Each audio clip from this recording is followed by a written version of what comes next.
Continuing where we left off last week. Last week, we were talking about how the Jews came down to Egypt and they became enslaved, right? And they were put down with brutal slavery. The Egyptians wanted to end the Jewish plague, as Hitler put it, the Ymach Shemo. And he said, what we're going to do, we're going to impose hard labor on them. And from the hard labor, what's going to happen? A guy's usually busy at work. He's not going to have time to come home and see his wife. By the time he gets home, she put the kids to bed. She's already tired. She's sleeping. So they're not going to have time to be together. No children, right? Good idea, right? Keep them very busy all day at work. Hello, you're looking for home warranty? You're looking for that? I heard your business is liquidating. Everything till 10 o'clock at night. That's it. They comes home, they're even sleeping. It's a good idea. They're not going to have kids. They're not going to have time. What ended up happening? They had 6 kids at a time. Every time, 6 kids, and they didn't stop, and they kept on coming. He says, okay, what are we going to do? He goes to the midwives who were there when the people were giving birth to Shifra Pua. And what did he tell them? He says, listen, every Jewish boy that comes out, I want you to, during the birth, I want you to kill him. Right? Not the Egyptians, the Jewish boys. And the girls, let them live. So, of course, Shifra Pua, the Chazal tell us, was Yochevet and Miriam, Moshe Rabbeinu's mom and sister. So they weren't going to do that. So what did they do? They went and they didn't let the babies die. They didn't listen to him. After about a few months, he sees the babies are still coming out. They're alive. He calls them over and says, what are you guys doing? He said, the Jewish woman, I like the Egyptian woman. The Egyptian woman, we come and they're heavy in birth and they're pain and we have to be there with her. We come to the Jewish woman and she's already giving birth. She's sitting over there making dinner. We don't even have time to do anything. He says, okay, what are we going to do? I have another idea. Every Jewish baby boy, throw him into the Nile. Every Jewish baby boy, take him and football. Tom Brady, throw the baby into the Nile. Okay, not a problem. It's a good idea, right? So at that point, Amram, who is Moshe Rabbeinu's father, he decreed on everyone in Israel, don't have children. He said, what's going to happen? They're going to take the babies, they're going to kill them. Comes Miriam and say to him, tells her father, you're worse than Paro. Paro, he at least decreed on the boys.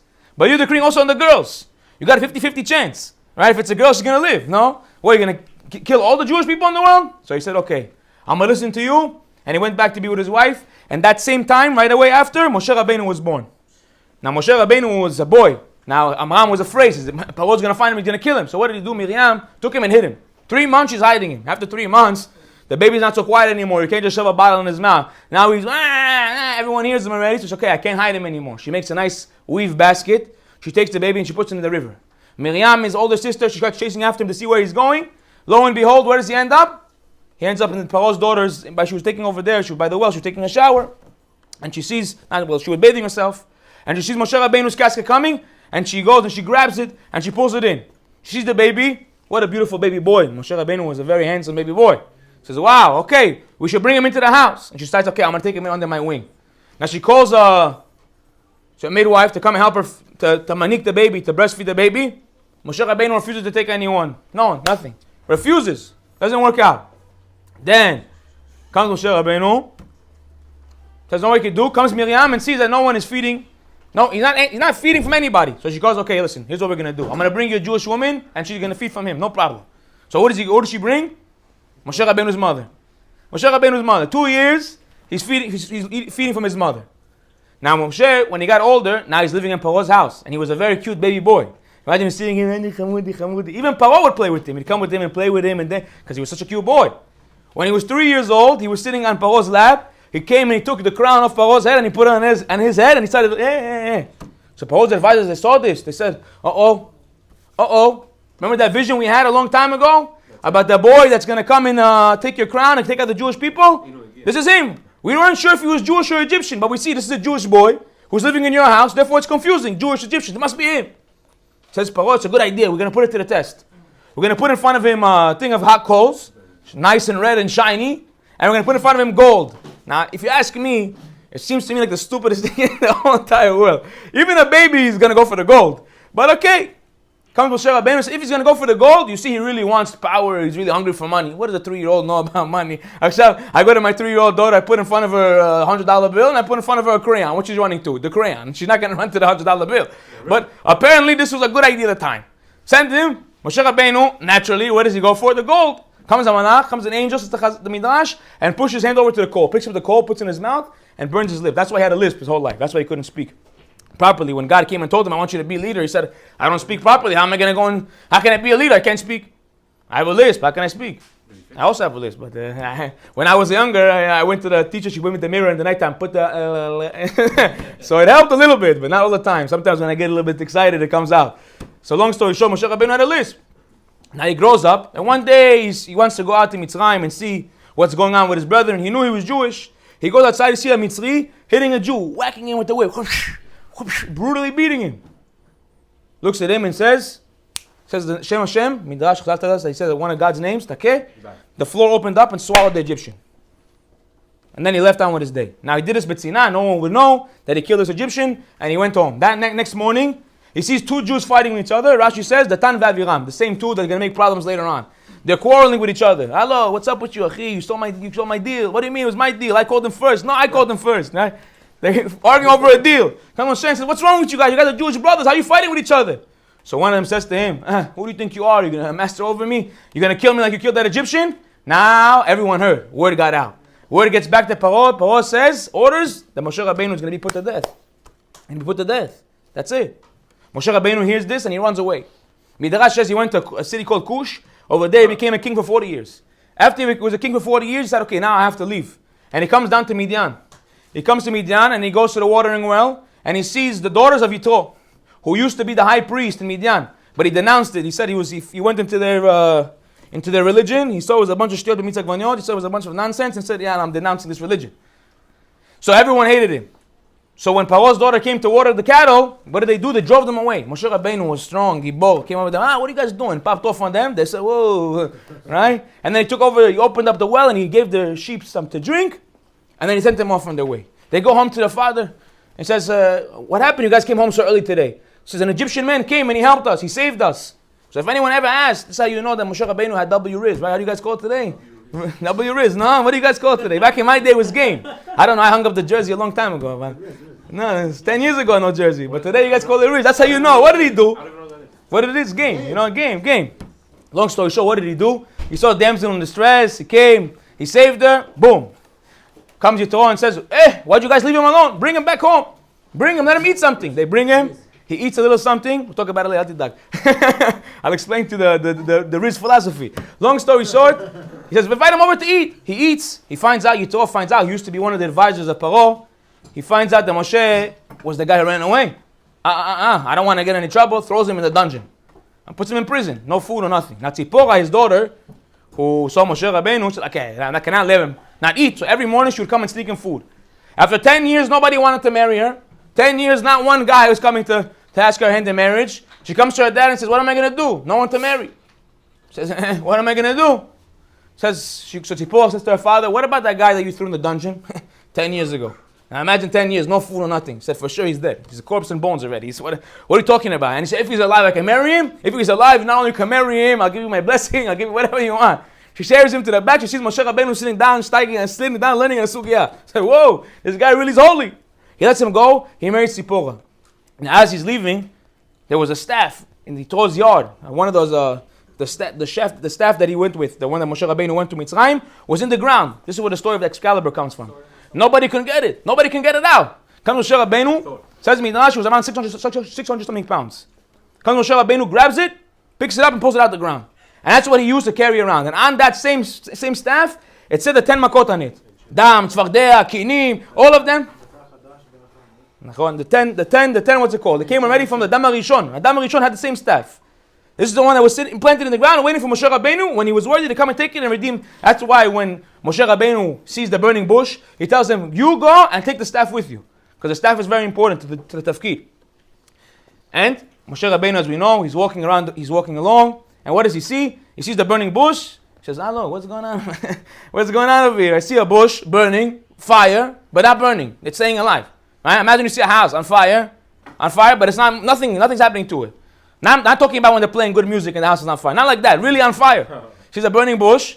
What's going on over here? So his curiosity arises. He comes in and he hears God talking to him to the bush. He says, Moshe, you got to redeem the Jewish nation. He says, how can I do that? First of all, I don't speak properly. I have a lisp. Second of all, I'm the younger brother. It's not nice for my older brother Aaron. He's a Kohen. He's a priest. He's a holding over there. I'm already so many years not over there. My brother's over there. He says, don't worry. Your brother will be happy in his heart. And really, Aaron was happy in his heart. Later on, that's why he was zocheh to have the Choshen Mishpat on his chest. in resemblance to that happiness that he had for his brother. That, by the way, we spoke about in the past, that he got that ability from Menashe and Ephraim. Now Moshe says, okay, I agree. I'm making the a little shorter because I want to get to where we are, because this was last week's Parasha. But I want to give you guys the introduction. Right? Comes Aaron. Hashem comes to Aaron in the prophecy, tells him, go meet your brother. Moshe goes on the way, he meets his brother, they hug, they embrace. He's like, by the way, God made me a leader of the Jewish nation, and you're going to be my right hand, and you're going to speak for me, and we're going to go to Paro, and we're going to feed the Jewish nation. And Aaron gets excited, and he says, let's do it, let's go. And they go to Mitzrayim, they come to Paro, hello, Yavarian, let the people go. No, I'm kidding. They came with kavod. They came called the melech. They cannot disrespect the king, right? So the same time, he told them, listen, let our people go. He says, what are you going to do? You want to go do a 3-day homage. You want to go and give a little, praise to our God, and we'll come back. He says, you guys are so free time that you have time to think about going to give homage and everything like that. So he tells the police officers, the people in charge of the Jews, make the word harder. Make the word harder. Come to Jews and say, hello, what did you come here? To make it easier on us, to make it harder on us? When you weren't here, at least we can handle the burden. Now it's 10 times harder. What did you guys do? Comes Moshe and Hashem says, I don't understand. What did you do over here? He says, don't worry, I have a plan. He says, really? From Avraham Avinu, I decree the Jewish nation was going to be in Egypt 400 years. How many years were they in Egypt? 210 years. 210 years. Why did he save them so much time? When they increased the labor on them, he sped up the redemption. The amount was so strong, it was as if it was another 190 years. That's how he was able to take them out so soon. Not being the full 400 years. Right? And then eventually, we know that they come with the plagues. He comes, everyone, let the people go. No, I'm not going to let them go. Right? Damn. What happened? All the water turned to blood. The whole Nile, except for when the Jews are drinking. Imagine you drinking a cup of water, it's blood. He's drinking a cup of water, it's water. By the way, the Jews profit off of this. Of course they profit off of this. So they tell them, if you buy from me, it'll stay water. So that's how they made the deals. That's where it originally came from. Where do you think Poland Spring came from? It really was Egyptian springs. That's what they sold them back then, right? After that, you had blood, you had frogs. Now, when the frogs weren't no ordinary frogs, the frogs were coming out of everywhere. Imagine everywhere you go, you open the tannoor, frogs inside the tannoor. You open up the microwave, frogs inside the microwave. You go to sleep at night, frogs are jumping all over you. Says, we can't take this anymore. Says, let the frogs, stop the frogs. Stop the frogs. Okay, no problem. Let the people go. No. Okay, great. We'll bring you lice. Now everyone's sitting over there.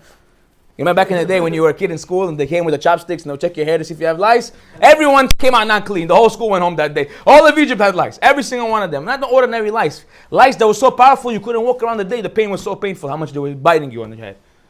So it comes to Paro and says, we can't take it anymore. Get rid of it. Great. You let the people go? Yeah, let them go. No, I let them go. Then the lice leaves. He says, nah, you know what I said earlier, I really didn't mean it. That's why you get everything in writing. Nah, I didn't really mean it. I didn't want to make the deal. Long story short, you called me. I said, maybe. I'll think about it. I got to check my numbers. Let me speak to my wife. What are you going to speak to your wife for? Long story short, another one. Boom. Wild animals. I'm cutting it short. Then they had like bugs everywhere. Bugs. Then, of course, boils on their skin. Boils on their skin. Then hail. What kind of hail? They had fire within ice, and it was coming down like pellets. Imagine gigantic potatoes coming down from the sky, just killing everything in sight. Took out half the crop. After the hail, you had the locust, the grasshoppers. Not just ordinary grasshoppers. You guys ever watch Kung Fu Panda? You have the little grasshopper like that. Every one of them was a little Kung Fu. Every grasshopper was a little Kung Fu guy. Now, this is the midrash, that they had sharp teeth, the grasshoppers, and they would bite not only they would eat the crop, they also would bite the people. So they were suffering. Suffering. And again, Paro calls them and tells them, hey, let my people go. After that, Makat Choshech, darkness. He brings darkness to the land. Says the Midrash, no ordinary darkness. If I turn off the light in here, it's just normal darkness. You don't feel anything. You just feel, okay, I'm in the dark. It wasn't ordinary darkness. How did it come down? Moshe raised his staff to Shamayim, and the darkness came down from Shamayim. This darkness was not an ordinary darkness. It was so dark that you couldn't move. You were stuck. You were stiff. It was dense. You know what I'm saying? It wasn't just a real dark. It wasn't just dark. The lights off in the room and you're sleeping. Benoach. It was you couldn't move. It was so dense. You're sitting over there like, okay, turn my head. Nothing. Couldn't move. After that, of course, the death of the firstborn. Now, famously, we know from one of the Makot, Moshe Rabbeinu tells them that it's going to come down kechatzot, at around the time of midnight. Says Masechet Brachot, what, Moshe Rabbeinu didn't know what time was midnight? says the Gemara, says that the astrologers of Paro would have made a mistake in their time with 60 seconds, and they would have said, oh, you see, he said chatzot, and really it wasn't 12 o'clock, it was 12:01. It must not be godly. It must not be God. So Moshe Rabbeinu already saw ahead and said, kechatzot, like midnight. Why? So that way if it's few seconds off for them, they're not going to start making talkings and nonsense. Now my question is on this. You're these Egyptians, right? You just saw 10 plagues that you can't even explain any one of them. None of them you can explain. Every single one of them above nature. One guy drinking blood, one guy drinking water. Lice only over here. Every plague only hit the Egyptians. The Jews were in Goshen, they were chilling. Nothing. No, there was light in Goshen and darkness everywhere else. He says, I don't understand. You see this? How are you still questioning if there's God or not? Okay, it came down 12 and 30 seconds. You still have a question in your mind if there's even God in the world? You still have a question in your mind? 10 plagues. 10 plagues. How could you even have a question anymore? What's the question, Bichlal? There's no question. Even still, they chose to ask this question. Now we deal with the same battle every single day of our lives. People always ask me, Maor, I want to understand. Because people who know me from then, first question they ask me, they see me today, they said, Maor, I need to know. What was the moment? What happened to you? You were like that and now you're like this. I don't know what happened to you. Literally, last week, I'm driving the car, I parked the car, I get out of the car, I see someone from the past, he goes to me, Maor, I need to know. I said, Chazaka broke in the classes, I don't want to talk about that. I need to know what clicked in your head. When did you change? What happened to you? I said to him, listen, you really want to know? To make it a long story short, without all the details, I said, I tasted Hashem. When I tasted Hashem, that's it was over. Once I tasted God, for me it was done. But what does it mean to taste God? What does it mean to taste God? It means that every single day in your life, you have things that happen to you, and you have an opportunity right now to say, that was Hashem, that was God. Or you can say, wow, look how lucky I am. You're driving in the car, a near miss. The guy almost hits you and you brake the last minute. Yo, I'm so lucky. Look at my driving abilities. Hazaku Baruch to me. And he goes on with his day. There's a team. What? You don't sit down in the same second and say, Kodesh Baruch Hu, look how you saved my life. He goes that one guy, Mr. Hamwarranties. He called that one guy. He says, listen, I got a big deal for you. What? And he closes the deal. What do you think? It happened because you made that one extra call? No. What happened? What happened? You could have been any other number. You would change one digit in that number, it would have called somebody else. It was a farmer in Idaho. In Idaho. Hello? What are you going to do? Hashem gives you everything. But you can choose to look at it and say, nah, still, it's not Hashem. It's just luck. It's just this. I don't want to know. I choose to believe that it's luck, something else, right? They say ignorance is bliss. However, knowledge is power. What does it mean? When you're ignorant, maybe you can be bliss. I don't know, so I'm good. But when you have knowledge, that's when you have power. When you have knowledge, that's when you grow. That's what makes a difference between an employee and a boss. What's the difference between an employee and a boss? Employee just wants to come in, do what I have to do, clock in, clock out, and go home. A boss is constantly thinking about the next thing. I don't want the safe. I don't want the safe. Let me alone. The employee says, leave me alone. I just want to do my work. I don't want to know anymore. I want to come in. You gave me a quota of 160 calls. I make 160 calls on the money and I'm leaving. I'm not doing a second more. I want to get out of here. They're not doing a second more because they choose not to know. I deal with this all the time. I come to people, I tell them, why don't you come to the class on Thursday night? Bro, leave me alone. I don't want to know about it. Or I come to one guy. I told one guy, listen, you give me 10 minutes. Give me 10 minutes. 10 minutes, I prove to you religion. We cannot do this in the class now, but later on, anyone who wants his 10-minute argument, I can give it to you. Solid. 10 minutes, I prove to you religion. One time I was sitting down with these two twin brothers. 10 minutes, I gave them the whole spiel. At the end of the spiel, one brother, but nothing he said was factual. One guy, right? His twin brother, sitting next to him, said, what are you, stupid? You didn't hear anything this guy just said to you? Same guy. Why? Because a person who doesn't want to accept, he wants to be ignorant. But why? Why do we want to be ignorant? Why don't we not want to know? Why do we want to not know the truth? It's right there in front of your face. Why don't you want to know it?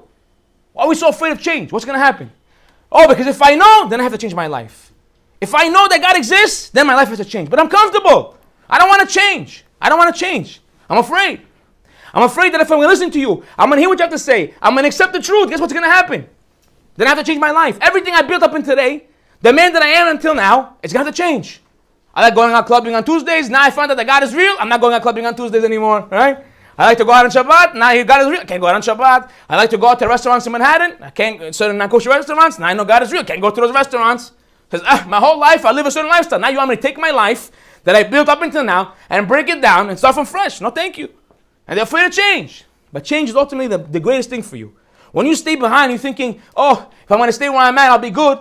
But you're never going to proceed. You're never going to grow in life. There's a saying that if you're standing still, if you're not growing, guess what? You're moving back. Why? Because the world is constantly moving. And if the world is constantly moving and you're staying in the same place, guess what? You're moving behind.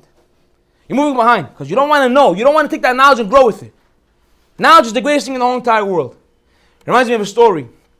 In the early 1980s, there was a guy who opened up an accounting firm. And accounting, anyone who knows, is a lot of paperwork. A lot of paperwork. You need to write. Then. Write. Everything was in writing. So this guy took about 2-3 secretaries, and he created a whole filing system by letter, by number, everything. A beautiful sign. You came into his office in the back, he had a whole bunch of cabinets, and everything was filed to the letter. About 5 years after he makes his perfect system, of course, the work is very tedious, takes a lot of time, but at least it's filed correctly. You need to find a file, you know exactly where to go. After 5 years, 1987, a guy walks into the door, he says, listen, we invented something called Microsoft Excel. He says, Maza Microsoft Excel Hashav. He says, don't worry, I'll explain it to you. All the work that you're doing over here with the filing in the cabinets, throw it out. You're going to have a place online on the computer to store all your information, easily accessible. You can always add, you can always change. The guy looks at him and says, are you serious? Are you serious? 5 years I'm working on these cabinets. You see these cabinets? You see how much work I did over here? You see what's going on here? This is color-coded, number-coded, everything you could possibly imagine. 5 years of work. Now got to the garbage? Get out of my door. Get out of here. He went next door to the next accounting firm. The guy told him, hey, you know, it's a great idea. He put in the hard work for 6 months to change everything from paper to online. And guess what? 3 years later, the guy who went old school was out of work because he couldn't keep up. He couldn't keep up. The other guy was taking another deal. He was moving quick because the time moved forward. But the guy who wants to stay behind and say, leave me alone. I'm happy where I am. I don't want to grow. I don't want to progress. Just leave me alone. Don't talk to me about it. I'd rather not know. You know those guys? Don't tell me. I don't want to know. Don't tell me. So guess what's going to happen to you? You're going to fall behind. But knowledge is that you're moving forward. That's what gives you the koach to get to the next level. Knowledge is power. Ignorance may be bliss, but knowledge is power. At the end of the day, if you want to progress in your life, you want to get to the next level, that's what you have to do. That just differentiates a person who's not successful to a person who's successful. A person who's successful says, you're right, I'm comfortable, but I can always grow. A friend of mine was doing very nice, selling used cars, making a couple $100,000 a year, living a nice life. Went down to a different state, was over there, went to a different state. Long story short, someone pitched him an idea to open up a marijuana farm. Marijuana farm. Says, listen, you have some nice money. I need $500,000 in investment. First of all, I don't know how you get a marijuana farm $500,000, but this is the real story. I'm lucky to know him. $500,000. I'm going to invest, and we're going to open up a marijuana farm. Right? I'm going to open up a marijuana farm. He could have said, listen, I'm happy, I'm chilling, I have money. What do I need now? All this headache now. Open up a marijuana farm, get the licensing, get the regulation, sell it. Luckily a problem. Now luckily a problem. Mutar, now mutar. This guy, that guy, building contracts. All right, now I'm happy. I have my nice apartment. I have my Lamborghini Urus. I'm chilling. What do I need more? But he went and he did more. And not only that, the first 2 years worked like a dog. First 2 years, every day from 9 o'clock in the morning to 9 o'clock in the night. After 2 years, you see him, doesn't do nothing. You see, millions of dollars, multi-millionaire, doesn't do anything. Wakes up in the morning, leaves the house, goes. So what happened? He said, everything's automated now. I got 40 workers, everyone. This one picks, this one sews, this one rolls, this one smokes. Everyone does something. But everyone does something, but I don't have to do anything anymore. But you know why? Because he didn't look at that short-term pain. He didn't look at it, if I'm going to hear what you have to say right now, I'm going to listen to you right now, guess what's going to happen? I have to do that short-term pain, that little bit of pain after the fact to change everything. To change the way my life is, and I'm comfortable.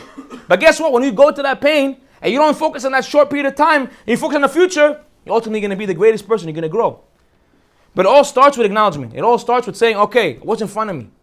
We go through life, everything happens to us, you have that choice. You can say, I'd rather not know. I'd rather see this right now as luck. I was 2 seconds away from hitting the guy. Luck. All these stories that you never even heard of. All these crazy stories say, it was luck. I have good luck. What a great timing. Look how I was over here just in the perfect moment, right? Guys walking the whole way. I got a perfect parking spot right in front of the office. Yeah, thank God I got lucky. The guy just came out of the spot. Doesn't see God in anything in the life. Doesn't see anything. The turning point for me was when I said, God exists. Great. Let me see him. So I started looking at my life. And guess what? Everything I saw in. Everything. I found a parking spot. Thank you, Kadosh Baruch Hu. It's because of you. Everything that happened to me during the day, thank you Hashem, thank you Hashem. It's all from you. I started to realize and say, wait a minute, what am I looking at life as if it's just a random occurrence? I got lucky. Out of nowhere, the odds were in my favor. Yeah, everything worked out, beat you. No, come on, be realistic. That's ignorance. That's saying, I choose to take the easy route because I don't want to delve deeper into it. Right? You ask the people. You start asking the questions. Say, okay, if you're so interested in the truth, why don't you ask questions? Ask most people in the world. They say, no, I want to know. Yeah, when's the last time you went to sit down with somebody and ask questions? Not even Judaism. When's the last time you said a person come and say, Start asking questions. What is the purpose of the world? Why am I here? What's my purpose? What's going on with the world? What religion is true? What religion is not true? Is there a God? Is there not a God? No. Whatever I heard online on a YouTube video from some guy who sounds smart, right? Neil deGrasse, whatever his name is. He sounds very smart, no problem. So I'm going to take what he says. Neil deGrasse, I'm just joking around. People are going to get on me for that one. Why Grassy? Because also smoking the marijuana my friend is making. Long story short, he says on YouTube, the world is flat, the world is square. He hears some Kyrie Irving, the world is flat. He says, the world is flat. He doesn't ask questions. He doesn't care. Whatever they tell him, he's Mikabeli. I'll take it in. It's all good. I'm good with it. Right? Doesn't ask questions. Then you come to the guy and tell him, listen, why don't you start asking questions? Nah, leave me alone. Okay, I ask the questions for you. What's the first question? First question, is there a God? Boom, I hit him on the head with it. I go through the 4 options. Next. Okay, if there is a God, we ruled it out. Later on, I told you I can go through that argument. Second question, who is he? Is he involved, not involved? What's going on? Right? The next question, guy sits over there, but it takes me about 10 minutes, 15 minutes. Right? 10, 15 minutes there with the guy. Some people after the fact say, yo, all these questions. I had one guy, not religious, 27 years of life. 27 years of living, nothing to do with religion. 10 minutes of speaking to me, he goes to me, how come 27 years of my life I'm living, I've never heard this from anybody except for you. No rabbi, no this, not that. I think because you're never asking. So what do you think? All of a sudden I'm a 27-year-old Maor Ben Del came out to the world with Chidushim? What do you think? All this, I was sitting down and asking. 10 years ago, I started asking a lot of questions. What's this? How's this? How's this possible? What's a dinosaur? How is it possible? Carbon dating, 5 million, 5 billion, 3 billion, whatever they say. How is it possible? I want to know. And everything had an answer. Everything had an answer. But I started asking.